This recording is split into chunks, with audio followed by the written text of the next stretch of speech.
কি গো কই গো আপনারা যারা এখনো মেয়ের শ্বশুর বাড়ি পিঠা পাঠাতে পারেননি, এখনই হাফ কাপ সুজি দিয়ে মজার এই পিঠা বানিয়ে সাথে সাথে মেয়ের শ্বশুর বাড়ি পাঠিয়ে দেবেন বন্ধুগণ। এত বেশি মজার হয়। যাই হোক, প্রথমে এখানে একটা কড়াই বসিয়ে দিলাম, তারপর দিয়ে দিলাম এখানে হাফ কাপ সুজি। সুজিটা দিয়ে সুন্দর মতো নাড়াচাড়া করে একটু ভাজা ভাজা করে নিব। ভাজা ভাজা হয়ে গেলে এখানে স্বাদ মতো লবণও দিয়ে দিতে হবে বন্ধুগণ। দিয়ে সুন্দর মতো আবার ভাজা ভাজা করে সুজিটা যখন সুন্দর মতো ভাজা ভাজা হয়ে যাবে তখন এখানে 1 কাপ দুধ ঢেলে দিবেন। ঢেলে দিয়ে সুন্দর মতো মিশিয়ে নিতে হবে দুধের সাথে সুজিটাকে। সুন্দর মতো মিশানো হয়ে গেলে ঢাকনা দিয়ে 2 মিনিটের মতো রান্না করে নেবেন, মানে সিদ্ধ করে নেবেন। 2 মিনিট পরে এসে দেখবেন আপনার সুজিটা সুন্দর মতো সিদ্ধ হয়ে গেছে। তখন নাড়াচাড়া করে একবারে দুধটাকে ভালো মতো শুকিয়ে নিতে হবে। তখন একবারে সুন্দর মতো টাইট একটা ডো রেডি হয়ে যাবে। একবারে সুজিটা সুন্দর মতো সিদ্ধ হয়ে যাবে তখন কিন্তু চুলা থেকে নামিয়ে নিতে হবে বন্ধুগণ। একবারে টাইট একটা ডো রেডি করে নিতে হবে। সুন্দর মতো নামানো হয়ে গেলে একটা প্লেটের মধ্যে নিয়ে সুন্দর মতো এটাকে ঠান্ডা করে নিব। এভাবে কিছুক্ষণ চামচ দিয়ে নাড়াচাড়া করে তারপর কি করবেন, তারপর হাত দিয়ে ভালো মতো মথামতি শুরু করে দিবেন বন্ধুগণ। একবারে ভালো মতো মরতে বড় ধরনের একটা ফুটবল কিন্তু বানিয়ে নিবেন আপনারা। সুন্দর মতো বড় একটা ফুটবল বানানো হয়ে গেলে তারপর একটা সমান জায়গায় সামান্য একটু ময়দা ছিটিয়ে নিব।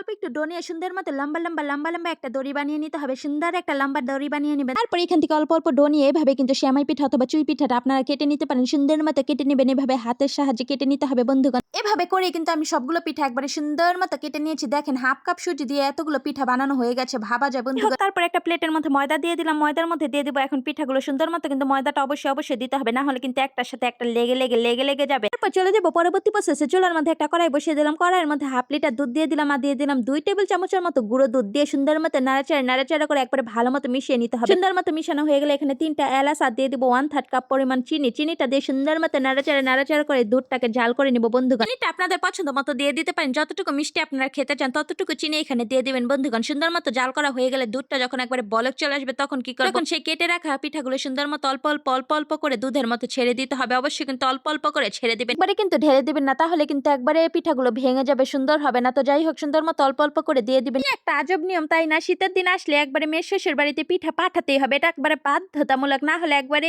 আকাশ ভেঙে পড়ে মেয়ের শ্বশুর বাড়িতে। কি একটা অবস্থা! নিজেরা ভাত খেতে পারুক আর না পারুক, মেয়ের শ্বশুর বাড়িতে পিঠা পাঠাতেই হবে। এটা কোনো নিয়ম হলো বলেন তো আপনারা? এসব নিয়ম নীতি যে কারা বানিয়েছে তাদের একটু দেখতে ইচ্ছা করে। সব নিয়ম নীতি শুধু মেয়েদের জন্যই বানিয়েছে, ছেলেদের জন্য কোনো নিয়ম নীতি নেই। শ্বশুর বাড়িতে এইটা দিতে হবে, ওইটা দিতে হবে, এই নিয়ম যে কতদিন পর্যন্ত থাকবে আল্লাহ মাবুদ জানে। তো যাই হোক, একটার পর একটা আছে নিয়ম নীতি। যাই হোক, কি আর বলবো। তো যাই হোক, সুন্দর মতো এখানে পিঠাগুলো যখন দিবেন, দেওয়ার পরে এখানে কিছুক্ষণ রান্না করে নিতে হবে। যখন দেখবেন দুধটা একবারে ঘন হয়ে এসেছে আর পিঠাগুলো সুন্দর মতো সিদ্ধ হয়ে গেছে তখন চুলা থেকে নামিয়ে নিব বন্ধুগণ। সুন্দর মতো নামিয়ে নিবে। এভাবে কিন্তু অল্প খরচে আপনারাও বাসার মধ্যে পিঠাটা বানিয়ে নিতে পারেন। আসলে এই পিঠাটা খেতে কিন্তু অনেক বেশি মজার হয়। আমার কিন্তু এই পিঠাটা খুবই পছন্দের। আর একবারই পিঠা বানাতে পারেন না তারাও কিন্তু খুব সহজে অল্প সময় একবারে হাফ কাপ সুজি দিয়ে এই মজাদার পিঠাটি বাসায় বানিয়ে নিতে পারেন, আর মজা করে পরিবারের সবাই মিলে খেতে পারবেন। যাই হোক, আজকের ভিডিওটি এই পর্যন্ত। ভিডিওটি ভালো লাগলে সবার সাথে শেয়ার করে দিবেন, লাইক কমেন্টস ফলো দিতে কিন্তু একটু ভুলবেন না। দেখা হবে নেক্সট কোনো ভিডিওতে। আল্লাহ হাফিজ।